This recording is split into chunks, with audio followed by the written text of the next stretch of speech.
Ladies and gentlemen, if you will, please take your seat. The program will begin just moments away.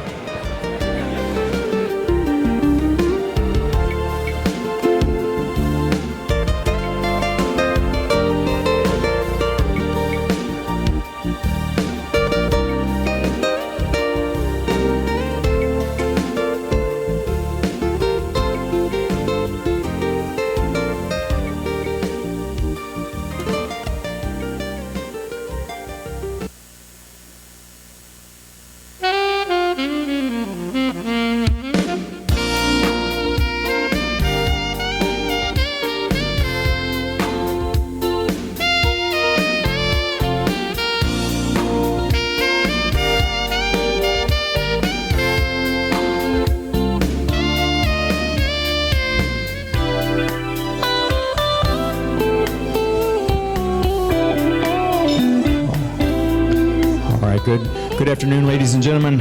I would like to introduce former Little Rock Port Authority Board Chairman and current AEDC Commissioner John Wickliffe to the stage to give today's invocation.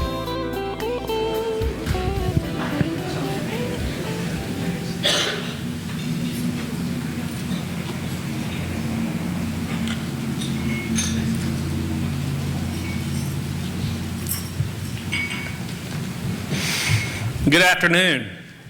During my tenure with the Little Rock Port Authority, I quickly learned how important the port is to the community.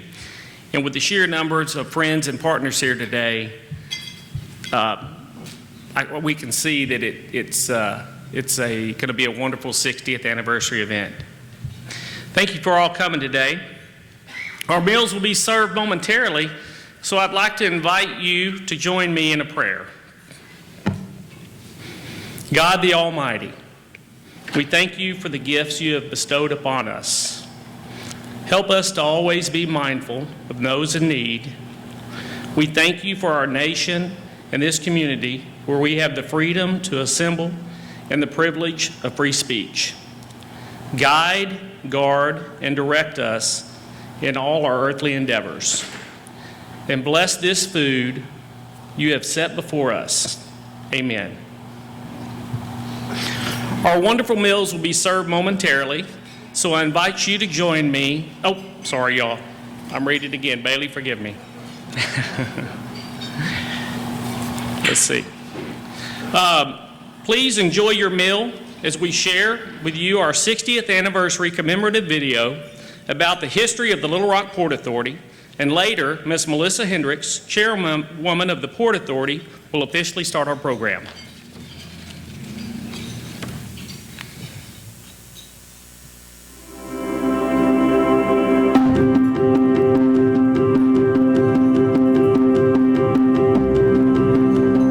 At a wide bend in the river, just east of downtown Little Rock, an idea was born that connected Arkansas with the rest of the world. It was Arkansas Senator John McClellan and Oklahoma Governor Robert Kerr who pushed for an ambitious plan to protect citizens from the unpredictable waters of the Mississippi River and its tributaries. A network of locks and dams on the Arkansas River would allow control of water levels and, as a bonus, turn the river into a marine highway and a powerful engine of economic growth. Today, the McClellan-Kerr Arkansas River Navigation System, known as MCARNS, is a system of navigable rivers and reservoirs that spans 448 miles. Starting 15 miles east of Tulsa, it stretches to the Mississippi River and includes 18 locks and dams and 10 port terminals. Grasping the enormity of this opportunity, in 1959, the city of Little Rock created the Little Rock Port Authority to develop the port and its industrial park. So, in addition to being the geographic center of Arkansas, the state capital, and the business center, Little Rock is the largest public port on Arkansas's 300 miles of the MCARN system. The port is managed by the Little Rock Port Authority, consisting of a 7-member mayoral-appointed volunteer board. Their mission: to create high-paying jobs for Little Rock and Central Arkansas. As the nexus of river, rail, and road transportation, the Port of Little Rock connects Arkansas to the entire global economy. Our world-class intermodal transportation hub extends Little Rock's reach to every corner of the globe through the deep-water ports of the Gulf of Mexico. We are centered on global trade, serving more than 60 countries, from the U.S. to Japan, from India to Argentina. The Port of Little Rock offers industries from around the world alternative modes of transportation, allowing them to compete on the global stage. At the heart of the port are 2 full-service terminals, managed by our stevedoring partner, Logistics Services. They handle bulk cargoes to and from rail cars, trucks, and barges, as well as warehousing and outside storage. Both the Main River and the Slackwater Harbor terminals offer customers a cost-effective method of transporting cargo by barge. Shallow draft water barge transportation is the most energy efficient and safest method for moving bulk raw materials. The port's terminals can handle an impressive 200 inbound and 350 outbound tons of cargo an hour. How efficient is river barge transportation? Let's compare. 1 gallon of fuel moves 1 ton of cargo 60 miles by truck, 200 miles by rail, and 500 miles by inland barge. To move goods and materials within the port, the Little Rock Port Authority operates a short-line switching railroad that services both the Union Pacific and Burlington Northern Railroads. Almost 20 miles of tracks serve industries, warehouses, and distribution companies in the port's industrial park, along with numerous shippers from the Central Arkansas region. Currently, the railroad handles approximately 20,000 cars annually. Within a few minutes of the port, companies can access Interstate 40, the country's 3rd longest major coast-to-coast highway, and I-30, the main route from Little Rock to the southwest. That easy access, combined with the more than 2,000 trucking companies located in Arkansas, allows true intermodal transport of finished goods and raw materials to and from producers and users. What does that mean in dollars and cents? The Port of Little Rock has been a driver of the local economy since its inception and has contributed more than $5 billion to the local economy over the last decade. One of the most significant contributions the port makes to the city of Little Rock in central Arkansas is workforce employed by diverse companies and facilities located in the park. There are over 4,000 employees at the port's 40-plus businesses. In the last 10 years, that translates into a total approaching $1 billion, generating more than $135 million in state and local taxes.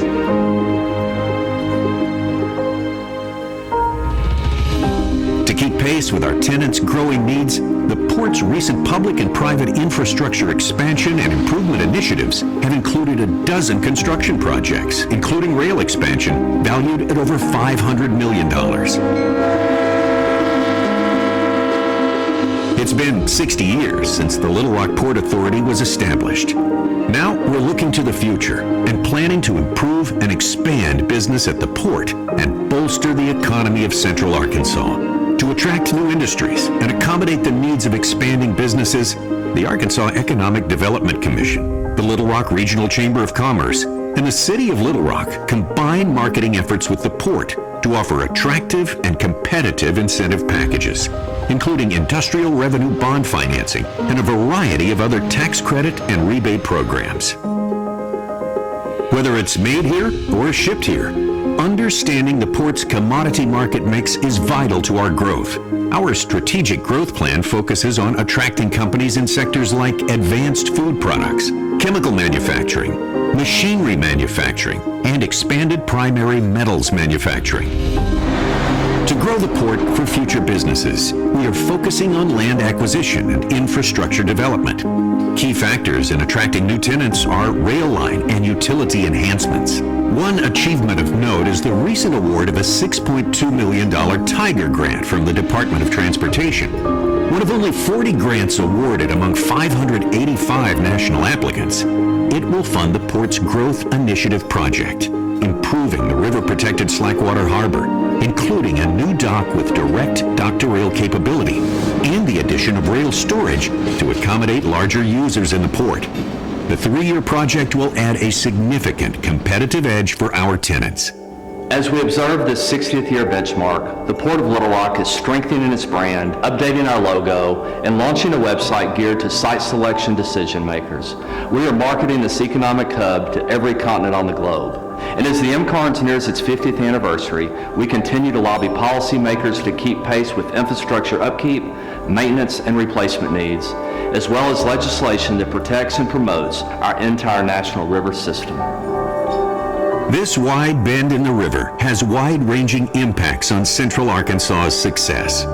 Thousands of jobs, billions in economic impact, and the ability to connect Arkansas to the world.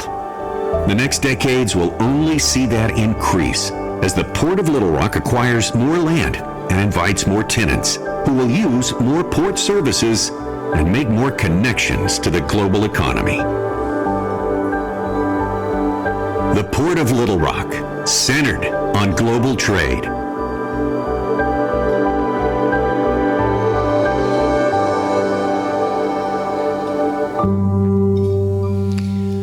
Ladies and gentlemen, let's welcome to the stage Little Rock Port Authority Board Chair, Melissa Hendrix, to the stage.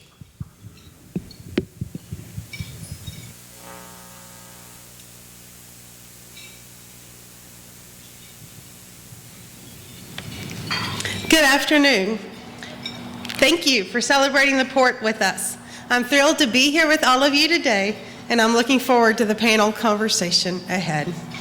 I would also like to highlight my fellow board members, and I invite you to stand when I call your name. Greg Jocelyn, Joe Bailey,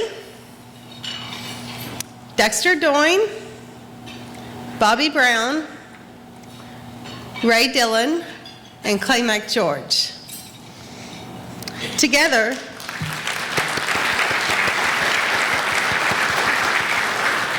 thank you. Together, we look for ways to create high-paying jobs and brainstorm how to bring global industry to Central Arkansas.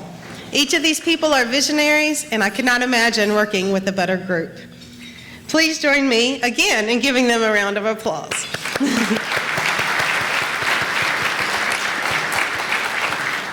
I would also like to recognize former board members who are with us today and former executive directors who are here today. If you would please stand.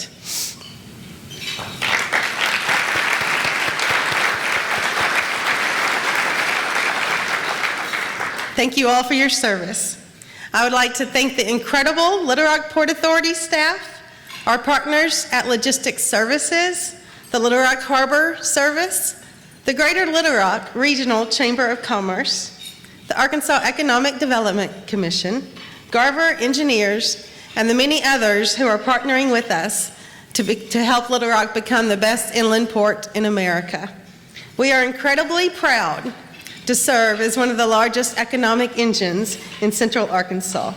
This is the community's port, and our board is dedicated to expanding opportunity for all who live here. By acquiring additional lands, enhancing port infrastructure, and following aggressive economic development practices, we work each day to create a greater impact. The port is a true public-private partnership, one in which the city has banded with industry to create more than 4,000 jobs at 42 companies. If you're not aware of all that the port does, I invite you to become involved with your port. You can stop by for a morning coffee event, join us for our monthly board luncheons, or come to our annual Chamber Business After Hours event. We would love to have you as our guest. Locally, we have the distinct pleasure of working with Governor Asa Hutchinson and the Arkansas Economic Development Commission, Judge Barry Hyde, and the wonderful folks that make Pulaski County run, and the wonderful leaders of the City of Little Rock. Specifically, I want to thank former mayors J.W. Benefield, Jim Daly, and Mark Stodola, who are each here with us today.